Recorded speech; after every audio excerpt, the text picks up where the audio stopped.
looking at this little selfie stick and stand. It's super nice because you can set it up in a tripod like this, or you can hold it, which I'll show you in a little bit. It has an adjustable stand here that just moves up and down, which I can show you as well when I pick it up. Comes with a little remote that it's stored right in this little pocket, and then you can just easily pop it out. And it has a button that you hold down for 3 seconds to turn it on and off. There's a little clamp right here to put your phone in, which you can put it horizontal or vertical if you want. And then it has a little light here that has 6 different settings that you can just click this button, and it has different brightnesses and all of that, which is super nice.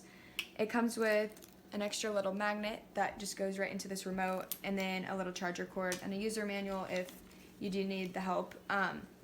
You just connect it to your Bluetooth, and you can click this button to start the video. So we're taking a video now, and the light, you can tell, changes if you click the button to make it however you want. And then this thing also can move if you wanted a different angle, which is super nice. And then if we wanted to take pictures, then we can change it to photo. And let's say we want to adjust it like this. Then I can take a picture by just doing this and hide. You can hide this, and it's taking pictures just like that.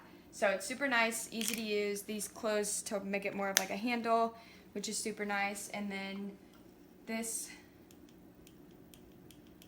you can again change all the way through, and then hold it down to turn it off. And then this, you can just take the clamp off. It's just like a elastic little, or a tension kind of thing.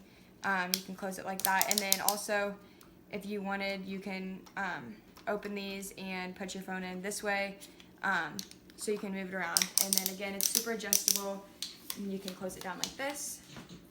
Super easy to use, and it's definitely a good product. I would definitely recommend it. And then this, you can just plug right back in here to store it. So